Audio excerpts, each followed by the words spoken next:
I was sitting outside in my backyard just last weekend, and I had just ordered all this new lawn furniture and stuff, including a fire pit. So I had set up my fire pit, and I had my first fire going in the fire pit, and I was looking in the fire. And then I looked up into the sky, and I saw the moon. And I saw something on the moon, something creeping and red. And I wondered, and the line came to me. From the book of Revelation, I remembered, and the sun became as sackcloth of hair, and the moon became as blood. A red entity on an astronomical body. Where have I heard that before? It must have been the Red Angel. The Red Angel. What is the Red Angel? Well, actually, Richard, the blood moon, so-called, it's a cosmological phenomenon. It's heavily documented. It was just the super wolf blood moon. It wasn't the Red Angel. The super wolf blood moon. Yeah, what the fuck? Who named that shit? The wolf moon is just the full moon in January, and the super moon means it's like a few millimeters close or something. And the blood moon, yeah, that's because it looks like blood. It is interesting, though. Maybe it was a signal from maybe it was an ambiguous and potentially scientifically explainable phenomena that could at the same time have been a symbol of a higher intelligence at work. Maybe it was something like that. Yeah, that would be pretty cool. Welcome. This is Clever Orbits. I'm Louis. He's Richard. Hello. And clearly today we're here to talk to you about Star Trek. Star Trek Discovery. Yeah, it's funny. We spent 30 minutes talking about nothing related to Star Trek before we started this. We spent about 30 minutes talking about the philosophy of sex and death and suicide and Bataille. And now we're here to switch gears and talk about Star Trek. For that other Left on the Editing Room Floor podcast, you look no further than Nowhere. We didn't record it. New Eden, huh? Nobody, I think, ever calls it New Eden. In fact, it doesn't seem very Edenic. In fact, the only one who seems to suggest that maybe it might be even like that to any extent is Pike. Like we shouldn't mess with these people. I really liked Pike's behavior in this. I love Pike. He's just a great guy. Pike 2020. Actually, no. Pike for president now. As soon as possible. Please help us, like that Pike. He cares about the rules. He cares about that he's not like some person who's all about his own Maverick. ideas. Yeah. He respects the rules, but not inflexibly. He still talks to the guy in the end and explains what's going on. He respects the spirit of the rules, in addition to being a fun and great guy and apparently a very inspirational leader. I wonder if he's going to be a permanent fixture, or if he's just like the awesome captain for this season, and then next season Michael Burnham steps up or something. I would not mind. I would not mind having him be captain. Well, this would be kind of absurd considering, Burnham spent the equivalent of Riker's entire tenure under Picard, under Georgiou already. But I would be okay if this show were Pike with the rest of the crew for another 4 or 5 seasons, and then the last season is Burnham. End with Pike in some kind of horrible accident, so he ends up in that wheelchair where you can only say yes and no. Yeah, clearly what happens is that same transporter accident. Yeah. There's going to be a mass transporter accident. It's going to be transporter slaughter. Scotty's going to be very upset. Transporter slaughter. That's great. That would be a mass plastic surgery. That's the ending to this series that all of the writers originally envisioned, right? They knew that from the beginning, that they wanted a really gruesome, gritty, dark Netflix series style ending where all these major characters, and then you get these CGI uncanny valley versions of the original actors at the very last scene. In 7 years, they might have the technology to do that pretty well. They could actually do this. They could actually. I would love for them to actually take this idea and use it. And this episode has further confirmed that they are not just listening, but they're listening very carefully, possibly like the NSA, to every podcast. Well, I don't think it's every podcast, but they're paying some measure of attention. I would love to be in that room filled with whoever's doing that paying of attention, and move them in the direction of this podcast. Because, like, Star Trek is now a global collaboration, really. I mean, maybe I'm overplaying this angle. I mean, maybe it is more influenced by market value and corporate interests and what the individual minds of the writers involved are interested in than by the feedback of the group. But I like to believe that it is collaborative now, at least based on what Kurtzman was saying. I don't know. What do you think? Of Star Trek as an international collaboration? Sure.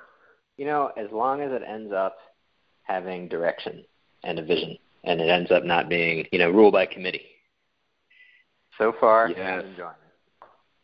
Yeah, me too. This is a decent second season. Second season, it's like they really bit off more than they could chew in the first season. That's okay. You make mistakes so that you learn. Now they learned that you make it simple. You keep it simple.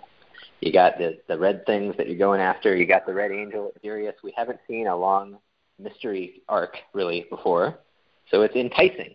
What is the angel anywhere? Like? See it. We've never seen this in Star Trek. Yeah, and we like the form of this particular episode where they like find an interesting planet, and there's the people and the primitivist Luddites or whatever, and they have a moral quandary. That's very episodic, but it's been embedded within this long form mystery. It's like the authors sat around and they're like, how can we thread many episodes in a way which is serial and keeps people really interested, and the mystery is always the best way to do that. I'm really curious about what the Red Angel is. Yeah, and what its intention is, and why it does not seem to have a face, and well, we haven't gotten a good look at it. Yeah, what was the Mitch Hedberg joke? Maybe Bigfoot is actually just blurry. Yeah, there's a big blurry monster out there. Oh, man. So, yeah, I mean, we could do the whole conversation about there was some good philosophy, actually, or there was some really deep cuts at some good philosophy. I don't know that they reached it in the way that they intended to. And then there's these moments of compassion, right? When they save the planet. That felt great. When Pike sort of takes pity on Jacob and goes down, because it was a mixture of like the need. What is it? Burnham says, she says the urgency of Starfleet's mission was a mixture of that, and then his empathy for Jacob.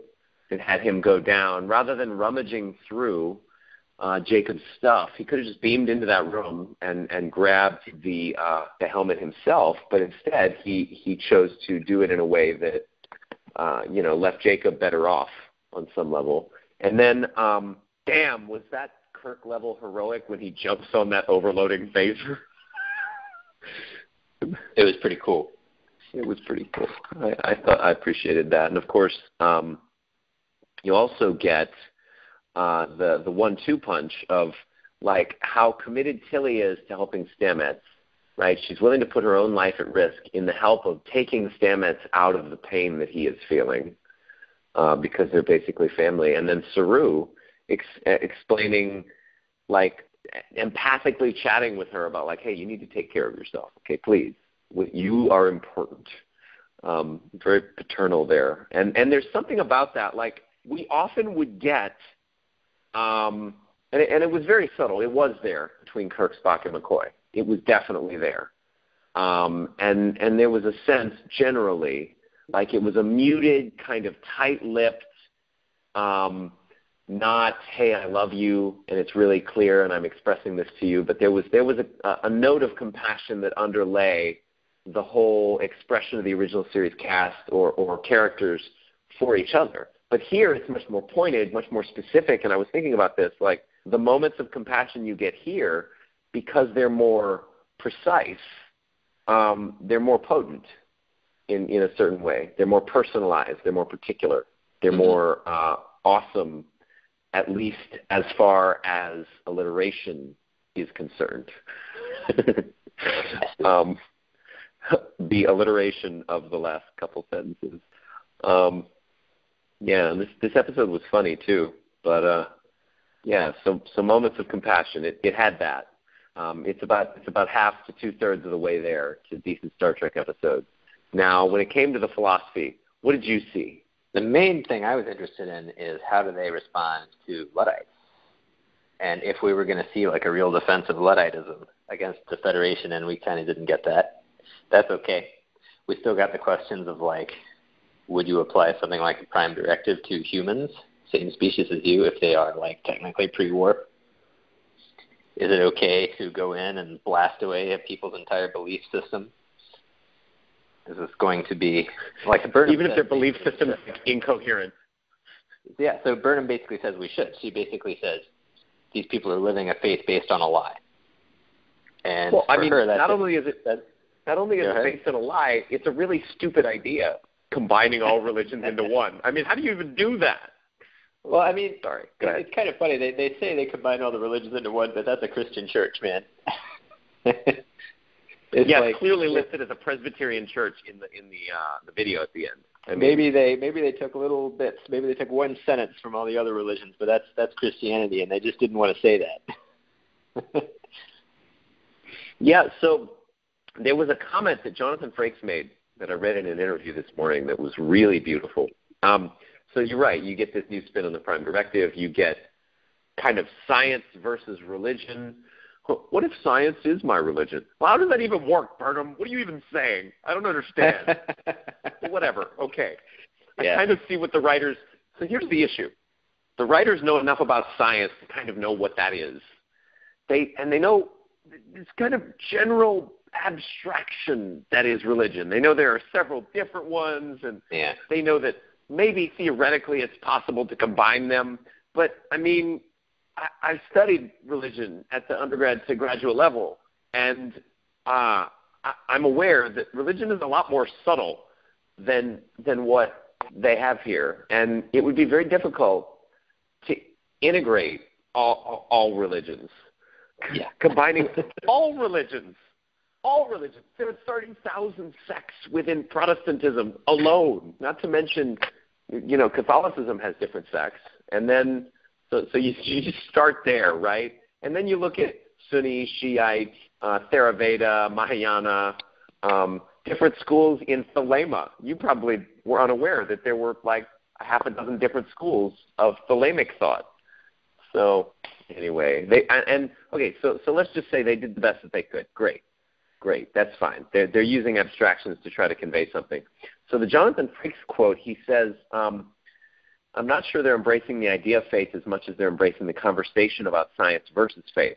It's like the Scopes trial. The idea we are all naive to believe there's not a higher power out there applies to the 24th century as much as it does to the 21st century. And I thought this was great because it turns all that sort of moralizing, the pseudo-moralizing about like, well, we don't believe in God. We're all atheists. That was back when people were stupid. And now it's like, well, it might actually be stupid to believe that a higher power is impossible or that there isn't one or that any sufficiently advanced extraterrestrial intelligence is indistinguishable from God, right? Yeah. It's just basically... I like that extension of what they called Clarke's third law.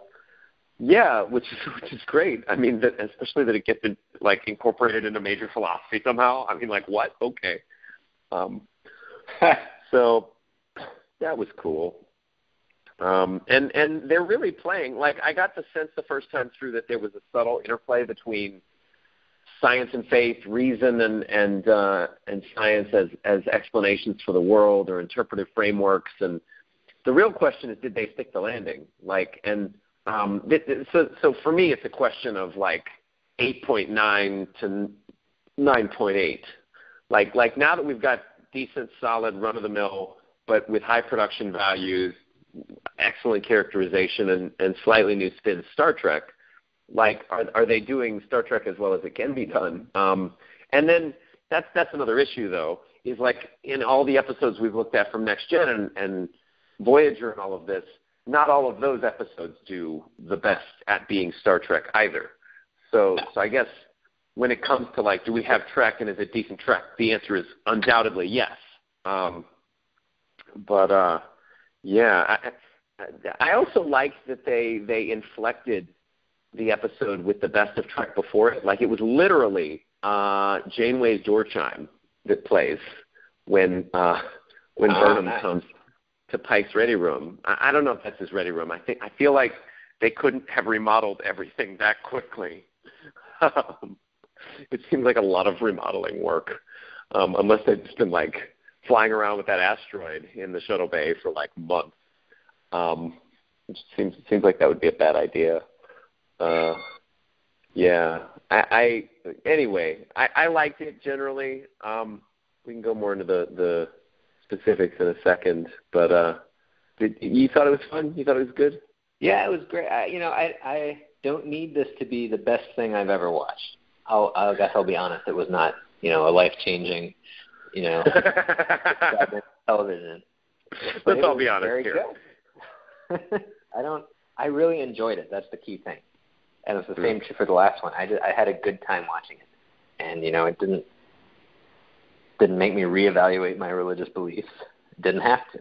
It just, scratched the surface of an interesting problem. It, knocked on the door of an interesting problem. That's good.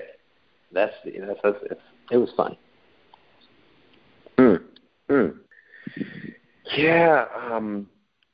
So scratching the surface of this thing by starting with the image at the end. The image at the end is of this guy who craves knowledge, does not feel that he has the tools to do so. He craves the truth, which is a really beautiful, I guess, Star Trekian ideal. And there's this victory of knowledge over ignorance where Pike actually appears to him. Interestingly. So there's layer upon layer of interweaving of science and faith here. In the way in which Pike appears to him and this thing shows up for him, it could be interpreted as a vision from if he were talking to somebody else about, well, yeah, I saw this guy and then he disappeared in a beam of light and then he was gone. It could to them seem like something of a religious nature. And it would be indistinguishable from God. Yeah, exactly. I think there's actually a very interesting concept here in this indistinguishable from God thing. I mean, I'm thinking of Leibniz's identity of indistinguishables, right? If it possesses all the properties of God, yeah. Yeah, if as far as these people are concerned, it is a God. This angel thing, whatever it is, it's going to be some alien, right? Or some interdimensional something. I don't know what. But as far as they're concerned, as far as how they interact with it and think about it, thinking about it as a God, well, that's just as accurate, maybe, as thinking about it as an alien. I'm also realizing the long-form mystery arc is so much better than the short-form, oh no, something terrible just happened. What are we going to do? Cliffhanger, go to black. I mean, every week. It's like we can take our time. And the mystery, I don't know. It's curious to me what the stronger motivation in the human psyche is. Is it the desire to know and to figure things out and to find things out for ourselves, or to know what happens next in a dramatic narrative? And I feel more nourished by the mystery, honestly. I feel more entertained and engaged by the mystery. And then, and I don't know how I think it probably varies from person to person based on your personal dispensation, your personality traits. Your dispensation? You mean like the Old Testament versus the New Testament? No, I was thinking more like your big five personality type. I was making a joke, but that's okay. Oh, the fact that you didn't get it is funnier than the joke would have been. Some people are more attracted to mystery. Some people are more attracted to plot. And, there's people out there that are just attracted to pure, unadulterated violence, and they're not really watching Star Trek. So. No. They're watching, they're watching pro wrestling and fights. Or snuff videos on the dark web. Yeah, there's people that are into that. There's people that are into just nonstop sex. People are into all kinds of things. And I guess what Star Trek, this is sort of the dilemma that Star Trek has. Does it appeal to which of the following three sort of personality directions? People who really love mysteries, or action, or deep philosophy, or science. I guess there's four. I don't know. Anyway. I'd like to, that could be a monolithic construct, right? We could probably spend the rest of our lives figuring out what the big four that are needing to be attended to. However, big five. Oh, the big four for Star Trek. Big five is the okay. personality trait. That's already figured out. Okay. Well, so this episode originally, I keep having this problem where I'll watch it late at night after it's come out, and I'll fall asleep halfway through because it's so late. And then I wake up with this vague sense that it was a terrible episode, and then I'll rewatch it and kind of piece it together, and then like, oh, it's okay, it's okay. And then the next evening I'll watch it again with Artemis, and we'll come. I'll be really clear. Oh, it's a coherent whole. It's entertaining. It's good. And then I've always got to have like a third rewatch where I go back for details. And this show actually for me is probably the most seriously studied Star Trek I've ever paid attention to. Like, I mean, intensively, extensively. I've watched everything else probably 3 or 4 times at least, but not in a coherent, like scheduled sort of way. I thought. So I initially thought this episode was like borderline predictable TOS. Like it was just like, okay, well, so you find some people that are in danger, you save them, you question yourself for a second about whether or not the Prime Directive applies, and then you do whatever you have to in order to. I mean, honestly, in the original series, they didn't have the questioning step usually. Yeah, they really didn't. That was a next. Like, remember that one where there's a giant space amoeba and they just kill it? They just kill it. They don't even think, like, what if it's another organism, or what's the Prime Directive? It's a pre-war. Yeah, actually, what's funny is there's an episode in the first season of Voyager where they do encounter a giant space amoeba type creature. Yeah. It's like a cloud, and they decide to not kill it. They decide to do everything that they can to get out of it and help it back to health. So it's interesting. It's really interesting. Yeah, I mean. And it is kind of an anachronism to have next generation style Prime Directive conversations. They call it General Order 1, which is a TOS thing. Yeah, which is great. I like that. Attention to detail. And then there's also a hint of Deep Space Nine, where the rule that we're not going to use the spore drive, and the rule that the Prime Directive is all important. Because of the urgency of Starfleet's mission, these rules just get thrown out. Like, what's it, the spore drive? Oh, you guys have a spore drive? Well, let's use that. And then Saru makes this comment like, "You never forget your first." What do you think he's referring to? I mean, the way that Burnham looked at him was kind of like, "Saru, are you trying to make a sex joke?" Like, do you think he was what? saying, "You never forget the first person you fucked"? What if he said that? Maybe. I don't know. They could say that on CBS All Access.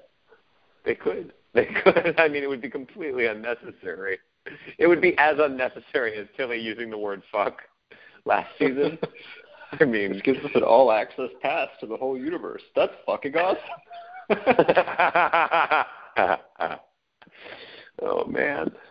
So the highway. So there were a couple Pike moments that I really appreciated. His be bold, be brave, be courageous. Like that's kind of run of the mill heroism kind of talk. It's good. It works. It's not quite boring. It's almost boring. His highway made of mushrooms. That's just so Pike. Like Pike already has a character. Like a little cheeky, professional, trustworthy, reliable, consistent, heroic, but also like funny, like actively funny. I don't think Kirk was ever actively trying to be entertaining for his crew. At least I don't remember that. I know he happened to be, but and maybe he was that's entertaining to certain crew members. Yes, he did provide forms of entertainment. Oh yeah, probably with Spock and McCoy, right? I mean, so there's this weird blending of science and religion. Pike, it starts with Pike's parents, right? Pike's father, who teaches comparative religion and science. Like, okay. And then you get this revelation to this guy. So the truth gets revealed to him, so he's not condemned to this life of despair and unknowing.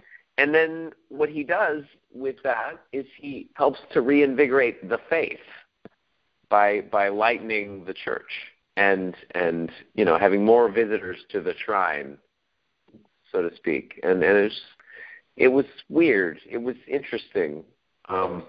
Maybe the idea is that, because it is the case that the entity they're worshiping as God is in fact effectively a God, in that kind of scenario, faith is only strengthened by the truth, by the scientific truth.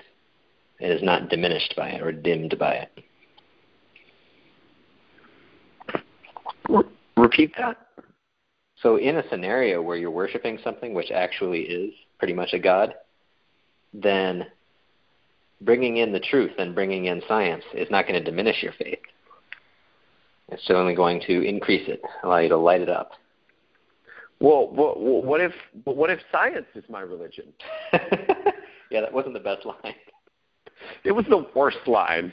I'm sorry that Burnham had to burden it. That Burnham was burdened with that line. I think her character at this point is that she's a little bit naive in the sense of naively going. She's kind of like representing the naive version of what you would extract out of the philosophy of Star Trek towards religion from Next Generation. Like that episode where Picard stops the aliens from getting religious and then gives a speech about how religion's bad. Like a naive person might extract from that I will not send people back to the Dark Ages. Yeah, right. I remember. Which was a great episode, but it's easy to read it in a shallow way. And yeah, I think a lot of people just sort of watch Star Trek and they sort of smugly smirk about how religion is stupid. And Michael Burnham is kind of like that right now. That's where her character is. And clearly she's going through some revelations which might end up being religious in character. So I think that's more or less what her arc's going to be. And maybe, it is a Red Angel. It could be that this is going to be a theme throughout the entire season. That would be very interesting. Well, they said that. They said that it was going to be science versus faith, and like religion and spirituality on the one hand. So what do you think the Red Angel? It's okay if you don't. What do I think the Red Angel is? Cards on the table. What's the Red Angel? I think it's those aliens from The Search. What? The Next Generation episode where they go on this big search after artifacts, and it turns out there's this alien species that seeded the universe with humanoid DNA or something? Maybe. Yeah, they were. So there was that species, and then there were the preservers, right? So the preservers were this other. They put the obelisk on this planet where Kirk gets a head injury and decides to join a Native American, roughly, civilization and has a child, and the only child he has, according to on-screen canon, a child with this beautiful woman, and he's really happy, and then they find him and they bring him back to his senses, and this obelisk actually protects the planet from an asteroid that's going to destroy it. And so this was explored in the Shatnerverse novels, where these obelisks are all around the universe or the galaxy by this species whose sole purpose is to protect other species from dying too early or too soon or in a haphazard way or whatever. And I mean, I don't think it's that. I'd really hope that they made something else up. Yeah, I mean, it does seem clear that the angel, whatever it is testing people in some way. Like the fact that this nuclear winter event that they have to avert happens right when they show up at the new Eden planet suggests to me that this is all some big staged test. And maybe what we're going to be seeing is the humans, exemplified by Discovery, jumping through a series of hoops set by the angel in order to pass a test and receive, power. Not too much power because you have to maintain canon. Maybe it's the power to break from warp 8 to warp 9. Maybe it's the power to seamlessly integrate the previous existence of the spore drive into canon. Yeah, and change everyone's faces. Maybe it's the power of plastic surgery. Maybe it's the power of ubiquitously converting the Discovery universe into the original series universe. Yeah. Because that's a very special power. It requires a lot of energy. So the writers are doing behind the scenes. Why does Spock know about these signals ahead of time? That was interesting to me. What does that even mean? I don't know. He's always looking in that little viewer on the Enterprise bridge in the original series. What's he looking at, really? What's he looking at? It might be secret documents. It might be that he's looking at stuff he's not supposed to look at. Well, maybe it's porn. Maybe. Maybe he's always watching porn. Syllogistic porn. Philosophy porn. Yeah. So, So did you have the same kind of cringy reaction after Pike's speech, where he's like, "So, if we wanted to go 50,000 light years, it would be our children's children who would reach there, and we'd never make it." And then I started thinking about Voyager, and then they bring up the spore drive, and it was like, but Voyager, spore drive. Yeah, Voyager. I took it in stride. Yeah. It is funny that in Voyager they're never like, oh, well, there used to be this thing called the spore drive, and we could have used it to go really fast. I'm absolutely certain that if there were any documentation in their database about the spore drive, they would have used it. They would have made it. Yeah. They would have tested it. They would have spent a lot of whoever time wanted to be in there. Searches. Somebody out there is going to write a short story where Janeway experiments with a spore drive and it brutally murders one of her crew, and she's just like, no. Yeah.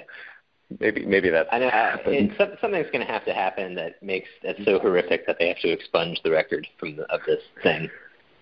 Remember back when we thought Stamets was going to turn like Gary Mitchell, like he was going to be a horrific, yeah, maybe he'll still do that. Maybe he'll do that at some point. What do you think about Tilly's asteroid problem? Yeah, right. Well, yeah.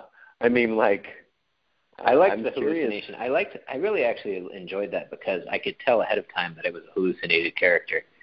Really? But I couldn't quite put my finger on it and tell you why.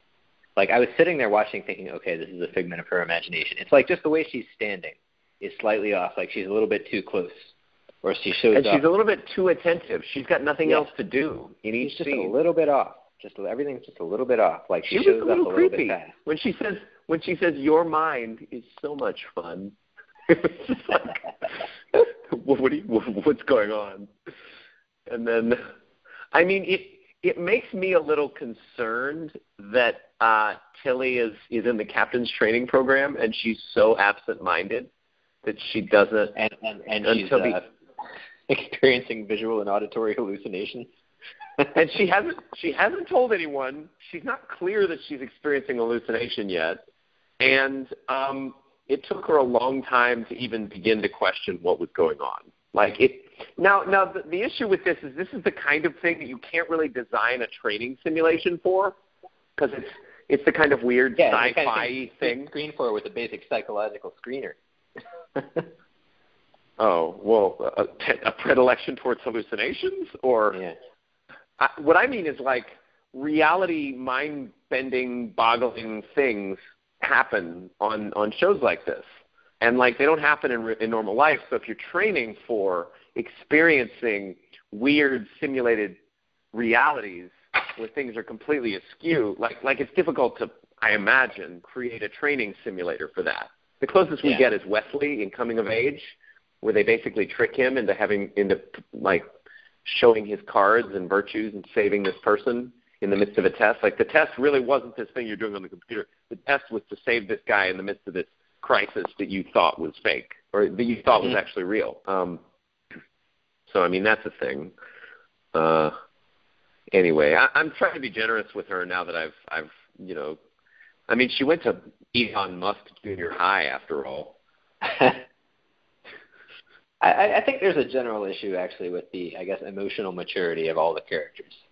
It is a little hard for me to imagine a lot of these characters like Tilly or Stamets on original series Enterprise. I think they'd be somewhat out of place in their lack of at least the appearance of professionalism sometimes. Yeah, they're trying to make them relatable, and they're also trying to make them a half step between us as we are now in the 21st century and the original series characters. So yeah, I think it plays to that extent. I just feel sometimes watching this Discovery that these are all a bunch of high schoolers in terms of the way they interact. They even go to a dance in the last season, and the I remember. Each other, and I mean they're not mean to each other like high schoolers can be, but still. They were drinking. They were drinking and doing all that stuff, you do as a, well, anyway, whatever. Let's see. We've got another nameless doctor. Do you like the new nameless doctor?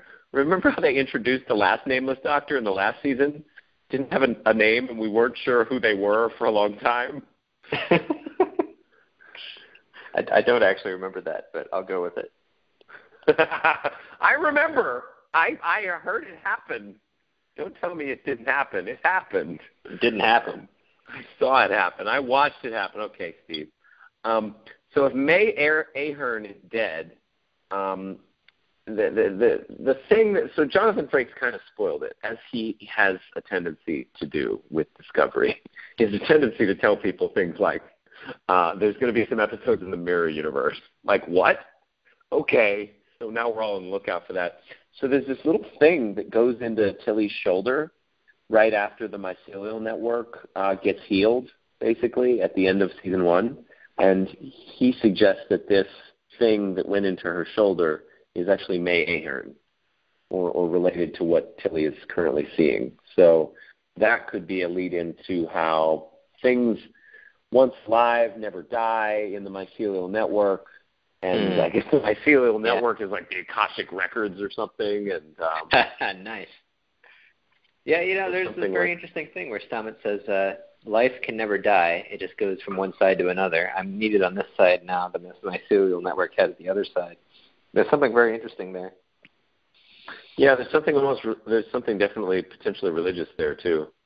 Yeah, I mean, I was just thinking it's kind of strange to have characters who are like, what if my religion is science? And then they go in their engineering department and they're like, all life always exists forever, and life and death are just two sides of the same coin, and the mycelial network joins the two. That's not really very scientific either.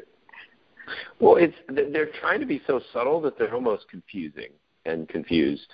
Like, there's no unified position. There's a lot of scattershot of like potential positions, and I thought it was strange that the Luddites were still around. By the way,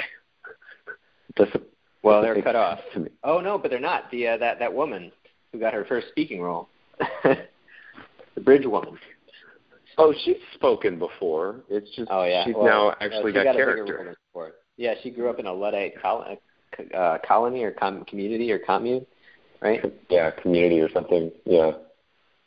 It's pretty weird for a community to just come out and call themselves the Luddites.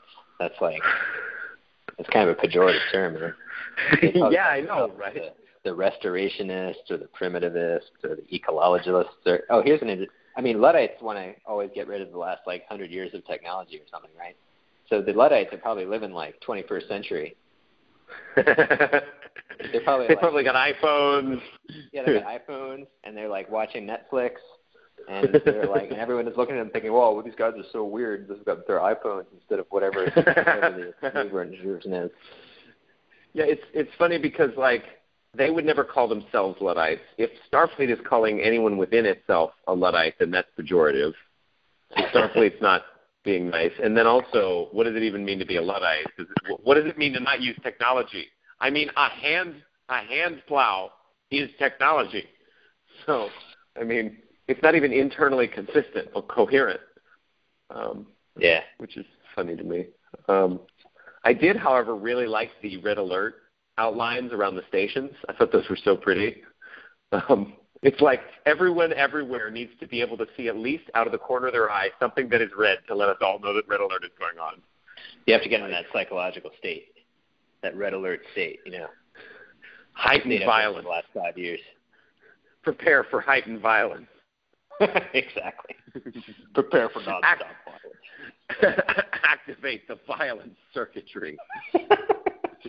I have to say, the part where Captain Pike said, prepare for black alert, I thought that was pretty cool. So okay, there's a definition of red alert, and red alert on Urban Dictionary. The red alert qualifies as a personal, social, and bodily emergency of the highest order. It involves the explosive evacuation of the bowels. And the imminent ... The problem is my computer is blocked from being able to go to the site, so I don't know what else it says, but that's more than enough. Red alert. It always involves explosive Evacuation of the bowel. Red alert for me always just means when you're out of toilet paper and you just went on the toilet. Toilet paper, that's red alert. Yellow alert's when there's only one roll left. Have you ever faced a red alert? I've never faced a red alert. I'm proud to be able to say that about my own maintenance of my personal space. I was driving from San Francisco to Austin, Texas once. Maybe we don't need to tell this story. Okay. No, we need to tell the story. We do? Okay. So I had to pull by the side of the road and I had to go number 2. So all I had on me was my own underwear. So I wiped myself with my own underwear and I just left it there in the desert. So you were like, squatting there in the desert on the side of the interstate with cars? Yeah, you don't have toilet paper in your car. I mean, so anyway. Did you go behind a tree or a bush or did you wander into the desert? It was just like flat land all around. There were no trees. Everybody else was asleep. It was just like I picked a random spot. So, yeah, I faced down my red alert. I came out heroic. That should be every self-respecting man needs to face down his own personal red alert. That was it for you. Which maybe come back to the episode again. Our poor listeners. Oh man, probably Richard, we're going to play these for our kids, right? I mean, assumedly. Oh yeah, one on day. A loop while they're sleeping. No, not like that. No, I just have this vision of us one day you and I have children, not together, of course. You and I, this is just getting worse and worse. This is the most crazy our podcast has ever been. Okay, we're really showing our cards this time. There's no question who we are anymore, on one level. So we, in the future sometime, we have a huge TV. We happen to live in the same city. My son meets your son. We start showing them Star Trek. And after every episode that we've done a commentary on, we play the commentary. And that's right. And then they have to take a test. No, that would be horrific. I mean, actually, wait a second. I wonder. So John Stuart Mill, right, somehow got his child to learn Latin and Greek before age 10 or something. And when I read that, I immediately decided it would be so cool to have my child be my personal project. I'm going to make you as badass as possible. Yeah. Yeah. Have you ever met someone who grew up as their parents' personal project? I know it's terrible. But if we could just mind meld them and give them Star Trek plus the commentaries, that would be really great. I don't know. Maybe by the time they're teenagers, that'll be possible because of brain-computer interfaces. Successors to iPhone. Download it. They're going to download that into their brain, and they're going to look at the people that are using iPhones as Luddites. Yeah. So anyway, the episode was good. What I didn't get was the line, "Because of you, we're not lost anymore." Huh? What do you mean? Were you guys lost? What? So this was from Jacob at the end. He thought they were lost? Okay. Because they didn't have power. You mean literally no power, or just they were ignorant or something? Literally no power. They didn't have a battery. They needed batteries. They couldn't see in the dark. Because of you, we are no longer lost. We can see in the dark again. He was really clear that light, that power cell had a limited supply, though. I mean, watch it last 3 days. I was kind of curious about the fact that he was able to just plug into that new power cell. He had the right adapters and stuff. Yeah, it was very easy. I mean, in the real world, something from 10 years ago, you don't have the right plugs anymore. It's pretty ambitious to think that, over 200 years, you still have compatibility of your USB or whatever. Well, you even go to Europe, and not everything is compatible now across the planet. Yeah. Well, some things are standardized. So did you notice that they said they're speaking Federation Standard as the language? Apparently English is Federation Standard. Yep. And apparently the Federation contains at least 90 languages, says Lewis to the linguist. Because what's his name? Saru. Well, at least 90, right? Probably many more. There's 6,000 languages on the earth right now. Really? Yeah, 90 is not a lot of languages. Well, how Western America-ocentric is it that American English becomes the dominant language for a United Federation of 90 others. Oh my God! You learned all 90 of them? Tilly looks at Saru. So you know, Jacob has a stun grenade. That was pretty cool. Yeah, that was cool. I guess we'll develop those in the next 30 years. Yeah, why? So you can rob a bank? Oh, you know, it's just useful. For rats, for roaches. I can imagine you throwing one at a roach. Well, you know, man. I did see a blood moon. Things might be getting pretty hairy pretty soon. What happened to Tig? What happened to Jet Reno? Where is she? She's got to still be on the ship. Oh, she went back in time to be the Secretary of State. Oh. No, Richard, that's Janet Reno. Yeah, get your Renos right. They might, I don't know, she's a famous comedian, right? So maybe they can't afford to have her on every episode. It's really clear to me that she went back in time so that she could become a city in Nevada. That's also plausible. No, it's not. So Discovery was really beautiful and elegant during the donut maneuver, incidentally. I didn't really appreciate it until then.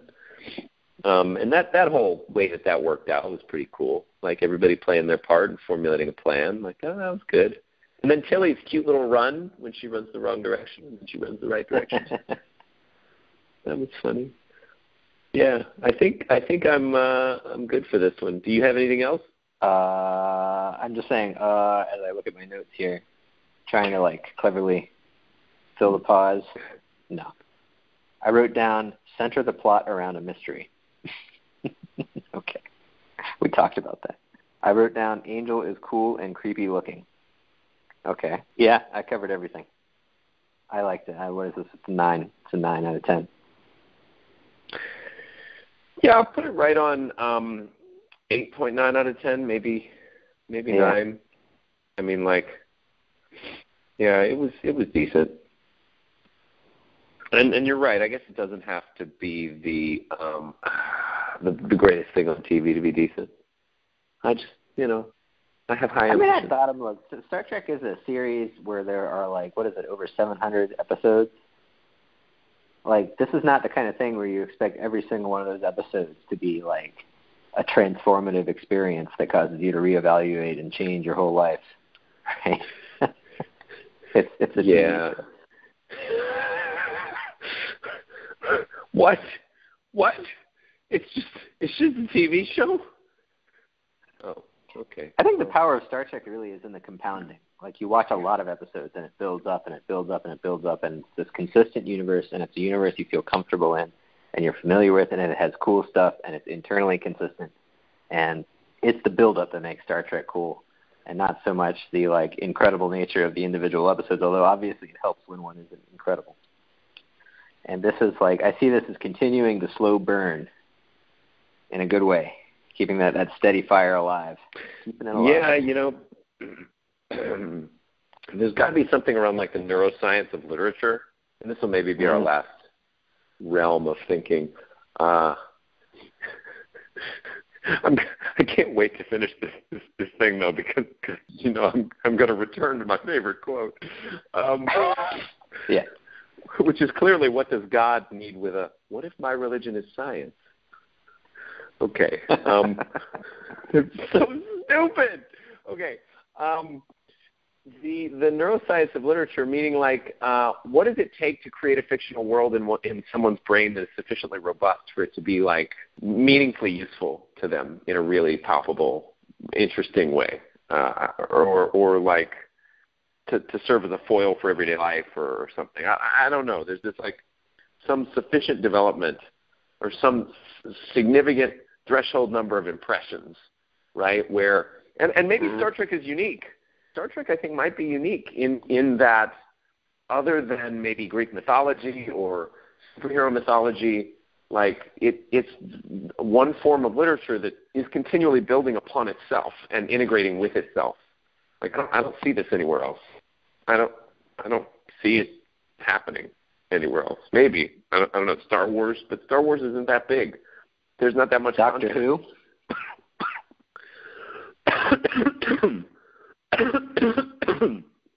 Yeah. You okay? I just thought Did it'd be we lose dramatic you? I thought it'd be dramatic for our listeners to think that I was dying. If you died? He just died on a podcast. That would be in the man dies on podcast. Yes, if that ever happens, you make that our title. It'll play so well in marketing. Might have to release the podcast on LiveLeak instead of YouTube. Yeah. Live. Oh, it's just a cold. You don't watch stuff on LiveLeak? What's that? It's this website where it's got videos of all kinds of stuff that you really don't want to watch videos of. I'm seeing a distinction that you really don't want to watch videos of. It took me a second. So one of the distinctions I've had around Clever Orbits that I'm only just now seeing is I've always wanted this thing to be more of a efficient presentation, kind of like valuable insights kind of experience rather than just you and I having a conversation. But somewhere in the past 30 minutes, this became you and I having a conversation. And I don't know. How do you feel about that? I like it. I think it's still entertaining. I think whoever has followed us for this long, once they get to this episode, they're going to be rewarded. You have unlocked a new level to Lewis and Richard. That's right. Achievement unlocked. So yeah, that was fun. I'm looking forward to the rest of this season. I kind of wasn't sure that I wanted to watch this a third time. That's how I rank these episodes. It's like I'm always willing to watch them twice, but like a third time. I mean, I guess the real test of a thing might be, are you willing to watch it anytime under any circumstances as often as possible? And the only videos that I've got like that are what if it's getting like, hit by a stop sign. What if it's like you have 1 hour left to live? I would go have sex. If you have 1 hour left to live and someone tells you need to watch this episode of Star Trek Discovery in your remaining 1 hour of existence, how would you feel? I would not do it. That's the real. Like, I would not do it. If it was like The Wrath of Khan, I would feel a little better than if it was this episode.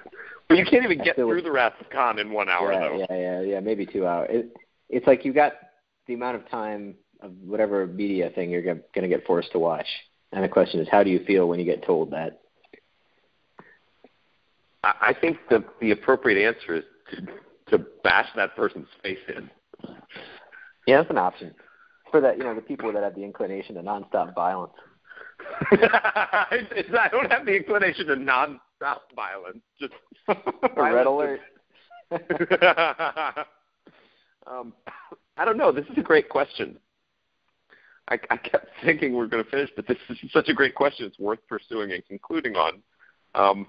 What would be the greatest hour of TV if you had to watch an episode of? So okay, from the outset, what I can say is, if I was going to die and I had to watch an hour of TV, I wouldn't. I would like be communicating with my family or something. But or having a lot of sex. It's kind probably of having an orgy. In like having movies. An unprotected sexual orgy with as many partners as possible. I mean, because if you're gonna die, you don't have to worry anymore. You have to worry about no that. In movies, whenever someone says "get ready to die," they very rarely, really give the person they're talking to enough time that it would really take you to get ready. Like calling your family, making sure you have those important conversations, setting your affairs in order, maybe taking out a life insurance policy, reflecting on your life. It's quite inconsiderate. Yeah, I mean, clearly they should do all of that. Prepare to, what is it? My name is Inigo Montoya. You killed my father. Prepare to die. Yeah. Let us meet here again in 30 minutes after you've made your call. No, what would you watch? I mean, I don't think it would be Wrath of Khan, actually. It would have to be the greatest. It would have to be the greatest unsolved mystery or something in science fiction. Something that'll prepare you to die. Something about death. Something mystical in nature. This really would be the highest honor for any movie to have. It really would. We just created a distinction that's so valuable. Yeah. I mean, like we need to find it. Let's figure out what movie it is. We'll talk about it, and then when we figure it out, we can do a podcast about it. Yes. So now we will not tell you what our own personal red angel is. We will leave you wondering. All right.